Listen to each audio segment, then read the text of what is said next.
네 번째로 투부정사 수식에 대해서 살펴보도록 하겠습니다.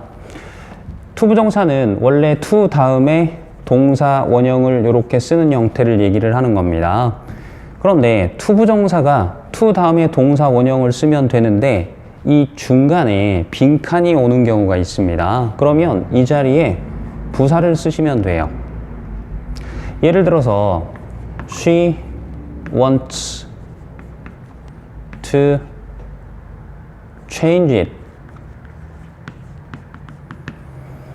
자, 그녀가 원했습니다. 그것을 바꾸기를 원했어요. 라고 했는데 to 다음에 동사 원형이 왔죠.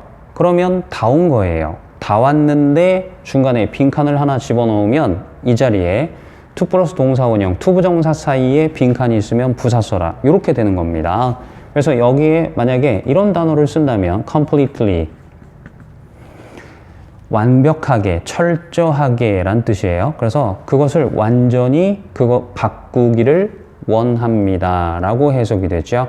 그래서 이런 식으로 투부정사 사이에 부사가 들어갈 수 있다를 하나 알아두시고요. 참고로 투부정사는 to 플러스 동사 원형인데 중간에 부사가 끼게 되면 앞에 있는 to와 뒤에 있는 동사 원형이 분리된 것처럼 보이죠. 그래서 이걸 분리 부정사라는 용어를 사용합니다. 자, 그 다음에 다섯 번째는요. 동명사 수식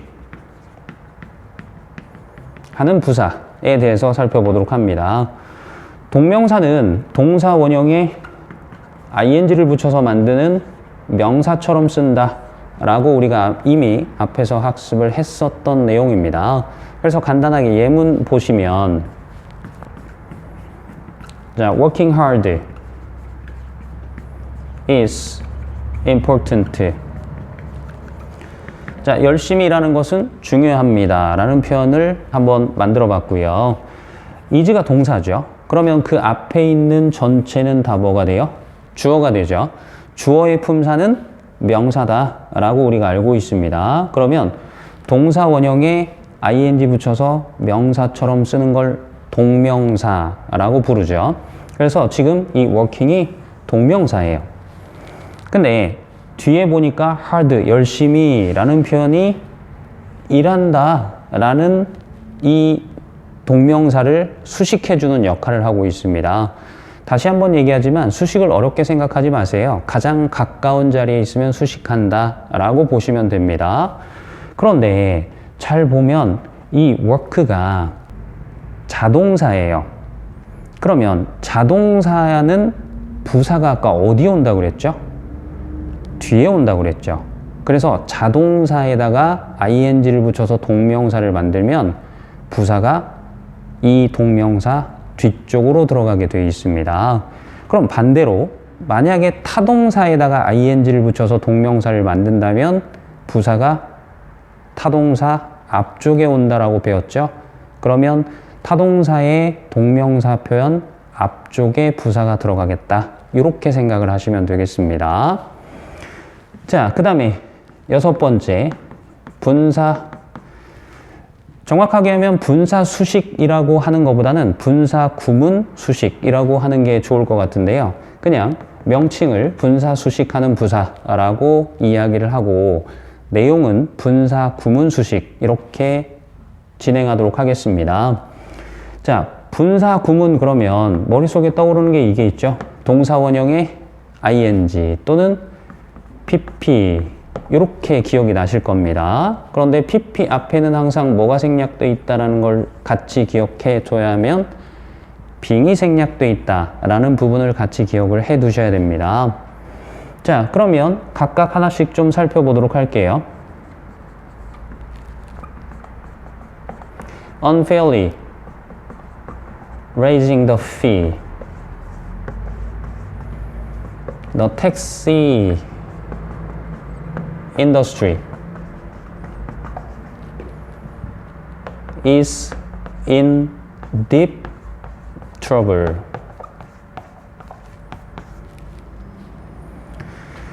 자, unfairly 그러면 불공정하게 또는 부당하게 라고 해석이 돼요. 그래서 부당하게 요금을 올린 후에 정도로 생각하시면 되겠습니다. 택시 업계가 깊은 수렁에 빠졌어요. 깊은 어려움에 빠졌어요. 이런 식으로 해석이 되겠죠. 자, 그래서 분사구문 동사원형이 ing인데 이 앞에 부사가 붙어 있거든요. 그런데 이 원래 raise라는 동사에서 나온 표현이잖아요. raise는 타동사입니다. 그럼 아까 타동사는 부사가 어디에 온다고 그랬죠? 타동사 앞쪽에 온다고 그랬죠. 그래서 타동사로 분사를 만들었을 때 그 앞쪽에 부사를 쓰는 게 맞다라는 부분을 다시 한번 상기시켜 드립니다. 자, 그 다음에 pp로 시작하는 분사구문 앞에도 부사가 올 수 있어요. 예를 들어서 conveniently located in the city.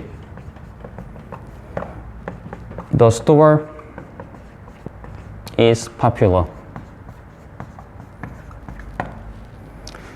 자, 편리하게 위치해 있었기 때문에 어디예요? 그 도시에 편리하게 위치해 있었기 때문에 가게가 인기가 많았어요. 이렇게 해석이 되는데, 자, 이 conveniently는 형용사 ly 붙인 부사죠. 그리고 뒤에 located는 pp입니다.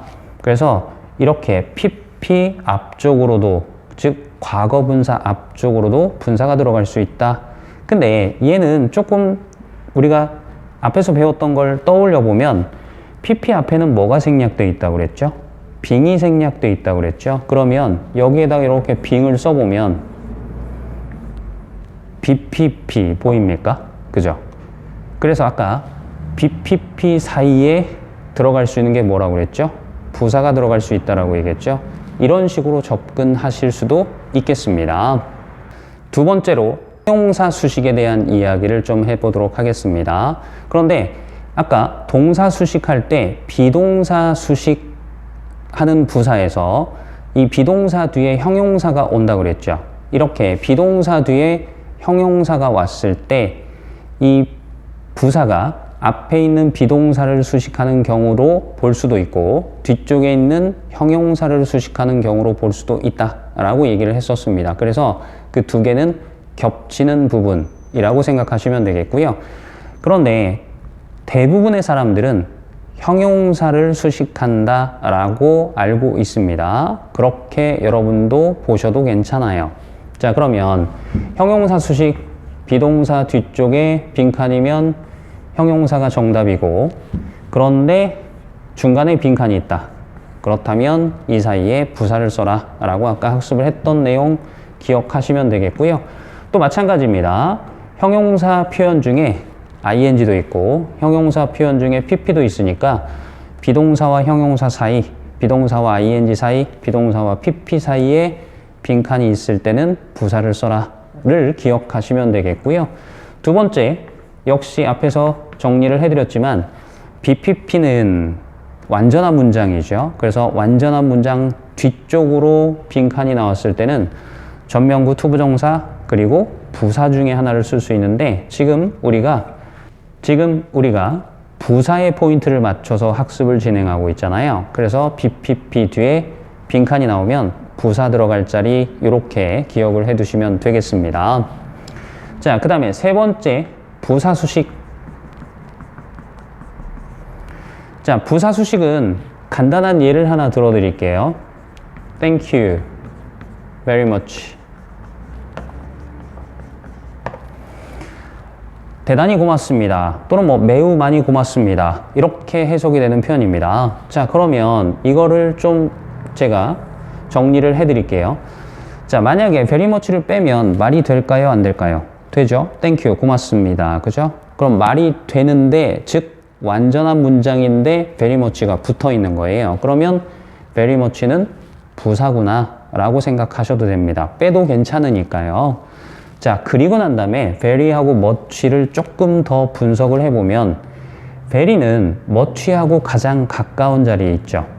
가장 가까운 자리에 있다. 이게 무슨 뜻이었죠? 수식한다 라는 뜻이었습니다. 그래서 수식한다 라는 것을 화살표로 이렇게 표현을 한번 해볼게요.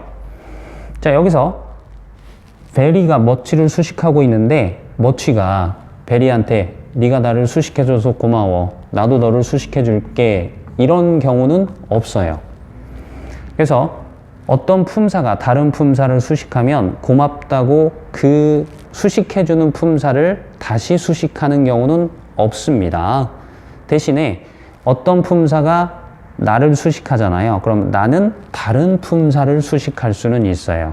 아시겠죠? 머치 가장 가까운 자리에 있는 베리는 머치가 수식할 수가 없게 됐죠. 자, 이 경우에는 떨어져서 수식이 가능하다라는 두 번째 수식의 제가 개념을 아까 말씀드렸는데 여기서 적용이 됩니다. 자, 가장 가까운 자리에 있다가 수식인데 부사는 떨어져서도 수식이 가능하다라고 보실 수 있어요. 그러면 떨어져 있을 때는 부사가 수식을 원래 동사나 형용사나 부사를 수식하는데 떨어져 있을 경우에는 동사만 수식할 수 있습니다. 그러면 머치하고 떨어져 있는 동사를 한번 이렇게 살펴보도록 할게요. 그런데 떨어져 있을 때 수식이 되는지 안 되는지 어떻게 알 수 있습니까? 라고 물어보면 이 부사랑 동사랑 같이 붙여서 해석이 잘 되면 수식한다 라고 생각하시면 됩니다. 자, 그러면 매우 많이 고맙습니다. 많이 고맙습니다. 어때요? 잘 어울리죠? 그래서 머치가 떨어져 있지만 땡크를 수식하는구나 라는 걸 알 수 있습니다. 그러면 땡크는 품사가 뭐죠? 동사죠. 동사를 수식하고 있어요. 그러면 머치의 품사는 뭐가 되죠? 부사가 돼요. 그러면 부사를 가장 가까운 자리에서 수식하는 베리는 뭐가 되죠? 역시 부사가 됩니다. 그래서 두 가지 수식의 개념을 이렇게 한 문장으로 표현을 한번 해봤어요. 가장 가까운 자리에서 베리는 머치를 수식하고 떨어져 있지만 머치는 동사를 수식하고 이 관계를 설명을 해드렸습니다.